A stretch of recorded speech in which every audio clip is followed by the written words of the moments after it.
Panchkula police जिस तरह से अपराधियों की धरपकड़ कर रही है, कहीं ना कहीं काबिले तारीफ है। जो अपराधी है उसको पुलिस ने काबू किया है और उसके पास से कुछ वेपन भी पुलिस ने रिकवर किए हैं। हमारे साथ मौजूद है sector 26 crime branch incharge Dilip Singh जी।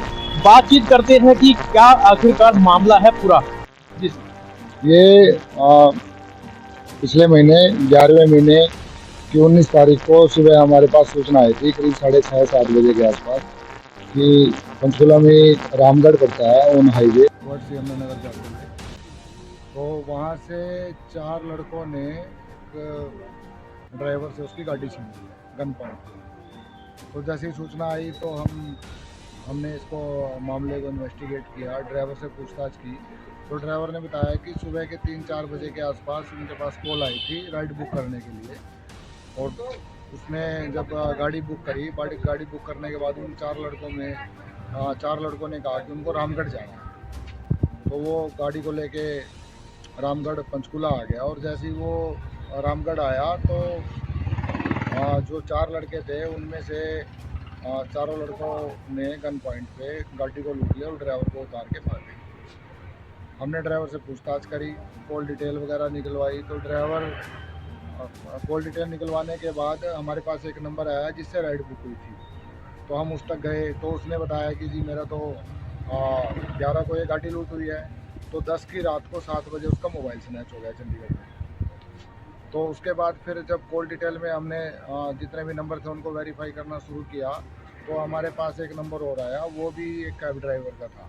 तो अब जब हम उस तक पहुँचे तो उसने कहा कि 4 लड़के करीब 2 बजे रात को उसकी गाड़ी में बैठे थे, 10 मिनट तक रहे हैं, फिर उन्होंने राइड कैंसिल कर दी थी। और जब हमने डिटेल में उससे पूछताछ करी तो उसने बताया कि वो जो 4 लड़के हैं उनकी सीसीटीवी फुटेज जो डेस्क कैम है अंदर जो गाड़ी के अंदर लगा होता है उसमें उन्होंने सेव कर रखी है। तो फिर हमने वो सीसीटीवी फुटेज ली, हमारे पास फोटोग्राफ्स आगे सर्कुलेट कर दी। सर्कुलेट करने के बाद आइडेंटिफिकेशन होगी। तो 19 को सुबह 7 बजे 6:30-7 बजे के आसपास ये गाड़ी लूट ली जाती है, और शाम के 5 बजे तक उन चारों में से 3 को हम अरेस्ट कर लेते हैं, गाड़ी को रिकवर कर लेते हैं, और 2 कंट्री मेड वेपन जो है जो इन्होंने यूज़ किए हैं वारदात में वो हम रिकवर कर लेते हैं। 6 लाइव कार्ट्रिज रिकवर कर लेते हैं। उसके बाद उन जो 3 अरेस्टेड पर्सन है उनसे जब हमने पूछताछ करी तो ये बात सामने आई कि एक इनमें मुख्य आरोपी है हमजा, जो वहाँ पे 307 में वांटेड था पोटा साइड में। तो उसने वहाँ पे एक लड़के के ऊपर फायर किया था, और वहाँ वो पुलिस उसको तलाश कर रही थी पोटा साइड में। तो वहाँ से बचने के लिए वो चंडीगढ़ में रुक गया था कुछ दिन के लिए, और यहाँ पे उसने फिर प्लानिंग करी। प्लानिंग करने के बाद गाड़ी ली। उन 3 से पूछताछ करने के बाद उनको जुडिशल भेज दिया, जो एक प्रोसीजर ऑफ लॉ के अकॉर्डिंग। फिर हम जाके हम क्लास में लग गए, 5,000 का इनाम भी इस पर हुआ। तो फिर हमने इसको अभी 2 दिन पहले कोटा साइड से अरेस्ट किया। जी सर, दयन के पास से कितने वेपन रिकवर किए? 2 तो हमने शुरू में किए थे, जो 3 एक्यूट थे उनमें से वो 2 के पास। एक हमजा से हमें कंट्री मेड पिस्टल रिकवर हुई है, 2 लाइव कार्ट्रिज रिकवर हुए हैं। और जब जो पहले 3 अरेस्ट हुए थे, जब उनसे हमने पूछा था कि ये वेपन आए कहाँ से, तो उसने बताया कि ये जो हमजा मुख्य आरोपी है ये उनके पास लेके आया था चंडीगढ़ में। तो हमजा का अरेस्ट होना ज़रूरी था।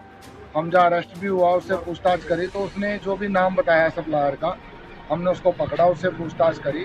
तो अब हमजा के अलावा हमने इसमें जिसने वेपन सप्लाई किए थे उसको भी अरेस्ट कर लिया। सर कहाँ के रहने वाले हैं और कोई इनके ऊपर कोई आपराधिक मामले को दर्जा पहले से? ये जो हमजा है ये सहारनपुर का रहने वाला है, बाकी जो सप्लायर है वो पोटा साइड का, और जो 3 इसके को-एक्यूड हैं वो भी पोटा साइड के हैं। हमजा सहारनपुर का रहने वाला है।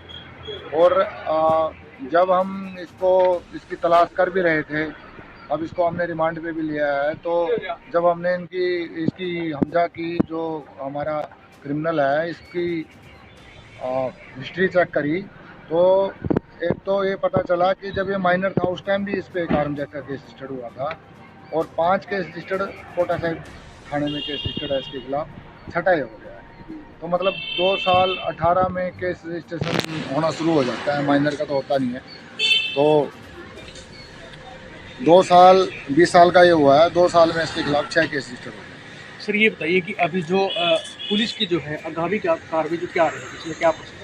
हम जहाँ हमारे पास 4 दिन के रिमांड पे हैं और जो सप्लायर है वो हमारे पास 3 दिन के रिमांड पे। दोनों से लगातार पूछताछ हम कर रहे हैं और चैन हम जो असले जहाँ से आए हैं, जो इलीगल वेपन जहाँ से आए हैं, उसके बारे में पूछताछ लगातार जारी है। इसका मोटिव क्या था, लूट करने का मोटिव क्या था, असले कहाँ से आए हैं, तो अभी चैन बन रही है, आगे जाएगी। जो जो इसमें इन्वॉल्व होगा सबको अरेस्ट करेंगे। तो ये थे हमारे साथ Panchkula sector 26 crime branch incharge Dilip Singh, जिन्होंने साफ तौर पर इस मामले के बारे में पूरी जानकारी दी और बताया कि किस तरह से यह जो इनामी जो अपराधी थे, जो गैंग बनाकर गाड़ियों को लूटते थे और जो कई स्नैचिंग की वारदातों को अंजाम देते थे, उनको पकड़ने में एक बड़ी सफलता हासिल की है। और कहीं ना कहीं जो और भी इस मामले में शामिल हो सकते हैं अपराधी, इनके साथ उनके भी नाम के खुलासे जल्दी होने वाले हैं।